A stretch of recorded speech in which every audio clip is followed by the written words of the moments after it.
Dear students, first of all very much good morning to all of you. जैसा आप सब जानते हैं, हमने unit number 2 principles of management शुरू किया हुआ है और इसके लिए हम लोग इससे पहले 5 ऑडियो वीडियो बना चुके हैं। आज मैं आपको 6 ऑडियो वीडियो इसकी बना के दे रहा हूँ। फिफ्थ ऑडियो वीडियो में जो से पहले की ऑडियो वीडियो थी, ऑडियो वीडियो नंबर 5, उसमें हमने scientific management given by F.W. Taylor start की थी, जिसमें बेसिकली साइंटिफिक मैनेजमेंट का मीनिंग, डेफिनेशन और उसकी फीचर्स हमने कर ली थी।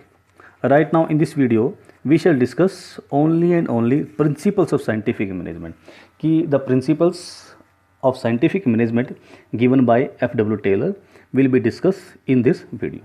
So my dear students, let us discuss the principles of scientific management given by F.W. Taylor. In fact, F.W. Taylor ने, फ्रेडरिक विंसलेट टेलर ने near about 4 principles of scientific management दिए। उसने कहा कि 4 प्रिंसिपल्स ऑफ मैनेजमेंट जो हैं बहुत important हैं कंपनी के पॉइंट से।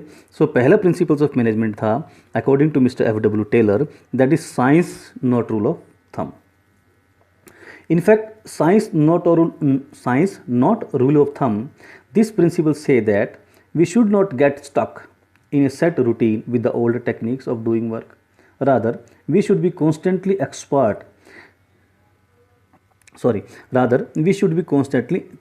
experimenting to develop new techniques which make the work much simpler, easier and quicker. Mean to say, science not rule of thumb में कहता है मिस्टर F.W. टेलर साहब क्या कहते हैं कि हमें किसी भी काम को करने के लिए जो पुराने सेट टेक्निक्स हैं, पुराने सेट तरीके हैं, हमें उन्हीं के साथ चिपके नहीं रहना है। हमें उनके साथ नहीं चिपके रहना है, हमें कॉन्स्टेंटली एक्सपेरिमेंट करना है अपने कि उसी काम को जो पुराने टाइम से करते आ रहे हैं, उसी काम को करने का अगर कोई नया तरीका हमारे पास आ जाता है, या हम एक्सपेरिमेंट करें कि इसी काम को क्या किसी नए तरीके से किया जा सकता है, किसी नई टेक्निक से किया जा सकता है, या किसी नई मेथड से किया जा सकता है जो कि ज़्यादा ईजी है, सिंपल है, क्विकर है, तो हमें इमीडिएटली उसको अडोप्ट करना है। हमने पुरानी टेक्निक के साथ चिपके रहना नहीं है। Second point, harmony not Discord.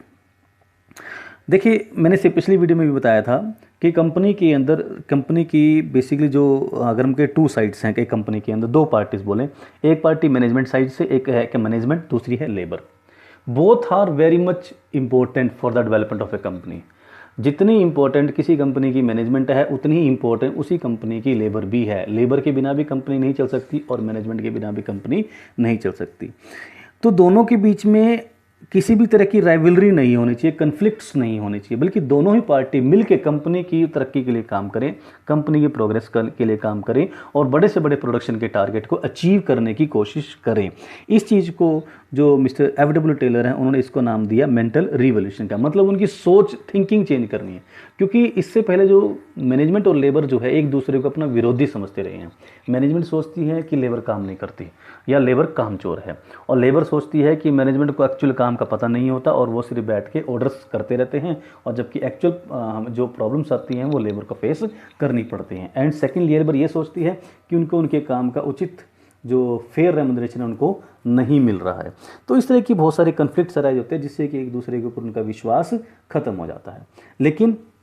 लेकिन मिस्टर F.W. टेलर कहते हैं कि मैनेजमेंट एंड लेबर को, दोनों को इस तरह से नहीं सोचना चाहिए, बल्कि दोनों को एक दूसरे के साथ मिलकर कंपनी के बड़े बड़े प्रोडक्शन टारगेट को अचीव करने के लिए काम करना चाहिए. जब दोनों मिलकर काम करेंगे तो ऑटोमेटिकली कंपनी की तरक्की होगी, कंपनी की प्रोग्रेस होगी. थर्ड पॉइंट की बात करते हैं, cooperation not individualism. According to this principle, all the activities done by different people must be carried on with the spirit of mutual cooperation. Taylor has suggested that the manager and the worker should jointly determine standards.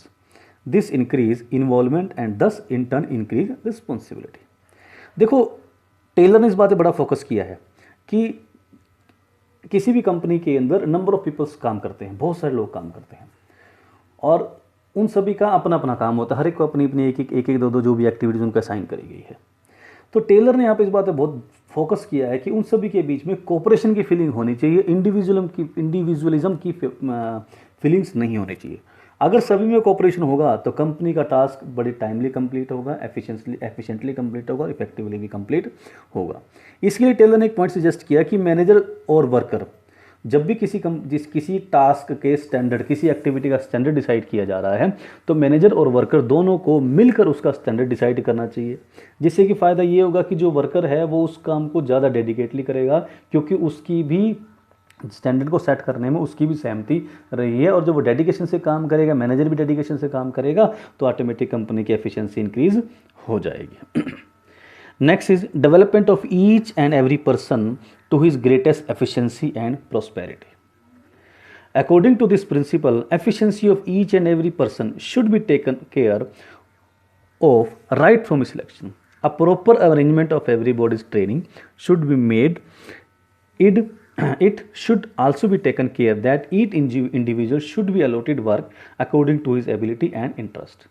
अब क्या कहते हैं Taylor साहब इसमें कि इस according to this fourth principle, development of each and every person to his greatest efficiency and prosperity, इस principle के अकॉर्डिंग टेलर साहब कहते हैं कि हर एक व्यक्ति की जो एबिलिटी है, हर एक पर्सन की एफिशिएंसी है, उसकी एफिशिएंसी का पूरा ध्यान रखा जाना चाहिए। जिस दिन से उसकी सिलेक्शन हुई कंपनी में, उसी दिन से उसकी एफिशिएंसी का पूरा ध्यान रखना चाहिए, और कंपनी में प्रॉपर ट्रेनिंग अरेंजमेंट्स हो। किसी भी व्यक्ति की अगर एफिशिएंसी को इंक्रीज़ होने की पॉसिबिलिटी है तो उसको प्रॉपर ट्रेनिंग फैसिलिटी हो, ताकि उसको ट्रेनिंग से देकर, किसी भी पर्सन को, एम्प्लॉय को ट्रेनिंग देकर उसकी एफिशिएंसी को और ज़्यादा इंप्रूव कर दें, ताकि अल्टीमेट कंपनी को फ़ायदा हो। जितना ज़्यादा वर्कर ट्रेंड होगा उतना ज़्यादा उसकी एफिशिएंसी बढ़ेगी, उतना ज़्यादा उसकी वेस्टेज कम हो जाएगी, और उसके काम की क्वालिटी बढ़ती चली जाएगी।